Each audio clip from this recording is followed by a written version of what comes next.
Sir నమస్కారం sir. సరే ఇప్పుడు ఉన్న పరిస్థితులలో బీసీ రిజర్వేషన్ గురించి బాగా ఈ మధ్యన బాగా వస్తుంది. అన్ని బీసీ ఉద్యమ నాయకులు అందరూ వచ్చి రోడ్లపైన బైఠాయిస్తారు. దాంతోపాటు ప్రజల ఏంటి సౌకర్యాన్ని చేస్తారు, గవర్నమెంట్ విన్నవించుకుంటుంది. దాంతోపాటు అన్ని బీసీ ఉద్యమ నాయకులు ఏకంగా బీసీ ఉద్యమాన్ని బలోపేతం చేయాలనుకుంటారు. దాంట్లో బీజేపీ నాయకులు అదే మాజీ గవర్నర్ బండారు దత్తాత్రేయ కానీ, విద్యాసాగర్ రావు గారు, అదే బీసీ ఉద్యమ నాయకుడు రామకృష్ణ గారు, వీళ్ళందరూ బీసీ ఉద్యమాన్ని ఐక్యం చేసి చేయాలంటారు. అది ఎంతవరకు పోతుంది, ఎంతవరకు చేయాలని సార్? అధికారంలో ఎవరు 14 ఏళ్ళ నుంచి ఇప్పుడు అది 12 సంవత్సరాలు 2014 నుంచి అధికారంలో ఎవరు? బీజేపీ అధికారంలో. అవును సార్. ప్రధానమంత్రి ఎవరు? మోడీ ఉన్నాడు. మరి బండారు దత్తాత్రేయ కేంద్రంలో మంత్రిగా చేసినాడు ఆయన. అవును సార్. దాని తర్వాత గవర్నర్గా చేసినాడు. విద్యాసాగర్ రావు ఎవరు? బీజేపీ నాయకులు, గవర్నర్గా చేసినారు. నీ చేతిలో అధికారం ఉంది అంటే బీజేపీ చేతిలో అధికారం ఉంది. వాళ్ళు తలుచుకుంటే ఇవాళ పార్లమెంట్లో బిల్లు పెట్టి బిల్లు పాస్ చేయొచ్చు ఉద్దేశం ఉంటే. అక్కడనేమో చేయమని చెప్పకుండా వీళ్ళు వెళ్ళి నరేంద్ర మోడీ గారితో మాట్లాడి, అసలు నరేంద్ర మోడీ స్వయంగా బీసీ అని చెప్తున్నారు కదా, నరేంద్ర మోడీ గారు స్వయంగా బీసీ అని చెప్తున్నారు. అలాంటప్పుడు బీసీలకు 42% రిజర్వేషన్స్ ఇవ్వాలా, 42%, 40% ఎంతైనా కావచ్చు, రిజర్వేషన్ ఇవ్వాలా అనేటటువంటి ఉద్దేశం బీసీ నాయకులకు ఉంటే అందులో అసలు ఇవన్నీ ఏమవసరం ఉంది? వీళ్ళు ఇక్కడ మీటింగ్లు పెట్టి, వీళ్ళు ఇక్కడ మాట్లాడి, బీసీలందరూ ఐక్యం కావాలా, బీసీలందరూ పోరాడాలని వీళ్ళు చెప్పాల్సిన అవసరం ఏముంది? వీళ్ళు ఢిల్లీకి వెళ్ళి ఢిల్లీలో మాట్లాడి, ఆయన స్వయంగా ప్రధానమంత్రి కాబట్టి ఎవరైనా వద్దని అంటారా? కాంగ్రెస్ వాళ్ళు ఇప్పుడు కావాలంటున్నారు, అక్కడ అబ్జెక్షన్ లేదు. మరి నితీష్ కుమార్ బీసీ, ఆయన ఏం వద్దని అన్నాడు. చంద్రబాబు నాయుడు కలిసే ఉన్నాడు. అసలు చంద్రబాబు నాయుడు ఒకవేళ సపోర్ట్ చేయకుండా కాంగ్రెస్ వాళ్ళు సపోర్ట్ చేస్తారు. సో పార్లమెంట్లో మెజార్టీ వస్తుంది, పార్లమెంట్లో బిల్ పాస్ అయిపోతుంది. ఇక్కడ ఉంది అడ్డంకి నీకు?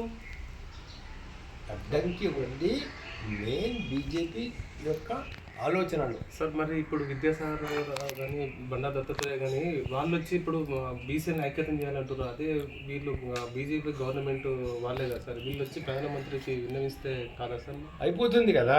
మరి వాళ్ళు ఉద్యమాలు చేయాలని ఎందుకు అంటున్నారు? వాళ్ళు ఎందుకు ఉద్యమాలు చేయాలంటున్నారు అంటే ఇక్కడ బీసీలలో కూడా మేమే నాయకులమని ఇంకా చెల్లుబాటు కావడం కోసం చెప్తున్నారు తప్పించి, బీసీ నాయకులమని మేము ఇంకా చెల్లుబాటు కావాలని ఉద్దేశించేది బీసీ ఉద్యమం అనేది ఇంకొక వేరే వాళ్ళ చేతిలోకి పోవద్దు అనేటువంటి ఒక భాగంగా చెప్తున్నారు తప్పించి, నిజంగా వీళ్ళకు బీసీల మీద ప్రేమ ఉంటే, లేదా బీసీలకు రిజర్వేషన్స్ తీసుకురావాలని ఉద్దేశమే కనుక ఉంటే, ఇప్పుడు ఈ తెలంగాణలో ప్రభుత్వం ఒక బిల్ పాస్ చేసింది, 42% ఇవ్వాలని. గవర్నర్ దగ్గర పోయింది. ఎవరు ఆపారు అక్కడ? గవర్నర్ ఎవరు? కేంద్ర ప్రభుత్వం యొక్క ప్రతినిధి. కేంద్రం అంటే బీజేపీ ప్రభుత్వం యొక్క ప్రతినిధి ఆయన. రాజ్యాంగరీత్యా అసలు ఏ పార్టీ ఆయన చెందకూడదు. కానీ ఇప్పుడు వాస్తవం ఏం జరుగుతుందంటే బీజేపీ చెప్పినట్లు, లేక కేంద్రం చెప్పినట్లు నరేంద్ర మోడీ ఆయన నడుస్తున్నాడు. మరి ఆయన ఎందుకు బిల్లు ఆమోదించలేదు? బిల్లు ఆమోదించి గవర్నర్ సంతకం పెట్టేసి అయిపోయేది కదా ఇక్కడ.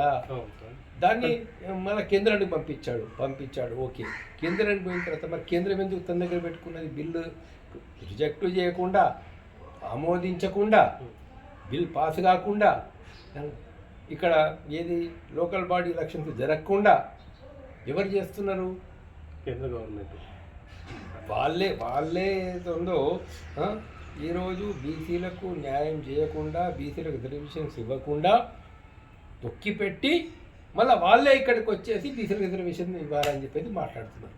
Okay sir. ఇప్పుడు ఆర్ కృష్ణ ఎవరు?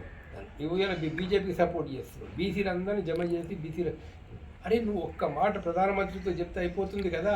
ఆయన కానీ, మందకృష్ణ మాదిక్ కానీ వీళ్ళందరూ బీజేపీకి సపోర్ట్ చేసే వాళ్ళు ఎవరెవరైతే ఉన్నారో అందులో వీళ్ళంటే దొంగ నాటకం తప్పించి మరొకటి కాదు సార్. ముందుకు బీసీ ఉద్యమాన్ని ముందుకు ఎట్లా పోగలుగుతారు సార్? ఫ్యూచర్లో ఎట్లా ఉంటుంది? రెండు విషయాలు ఉన్నాయి ఇక్కడ. ఎస్సీ, ఎస్టీ, బీసీలు లేదా మైనారిటీలు ఎవరైనా కానీ ఇందులో ఎవరో ఒకరు కేంద్రంలో మంత్రి అయితే, రాష్ట్రంలో మంత్రి అయితే, ఎవరో ఒకరి చేతిలోకి అధికారం కనుక వస్తే దానివల్ల పేద ప్రజలకు, ముఖ్యంగా ఎస్సీ, ఎస్టీ, బీసీలకు, మైనారిటీలకు లాభమేం జరగదు. గతంలో ఎంతోమంది దళితులు కేంద్రంలో మంత్రి అయినారు, ఎంతోమంది ఆదివాసీలు మంత్రులు అయినారు. ఇవాళ ఆదివాసీ రాష్ట్రపతి కూడా ఉన్నారు దాని లోపల. వాస్తవంగా వీళ్ళకి విద్య ఇవ్వాలా, వైద్యం ఇవ్వాలా, వీళ్ళకి ఉద్యోగ అవకాశాలు కల్పించాలా, వీళ్ళకు ఒక ప్రత్యేకమైన ప్రణాళిక ప్రకారంగా తీసుకొని పోవాలా.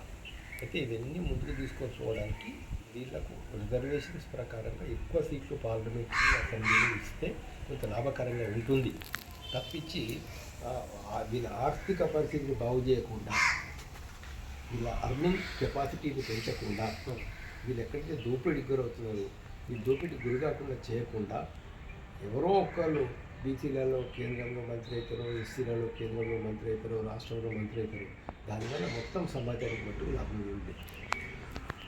థ్యాంక్ యూ అండి. ఈరోజు జస్టిస్ చంద్రకుమార్ రిటైర్ చేస్తున్నారు బీసీ ఉద్యమం గురించి, బీసీ 42% రిజర్వేషన్ గురించి సార్తో చర్చించడం జరిగింది. థ్యాంక్ యూ అండి.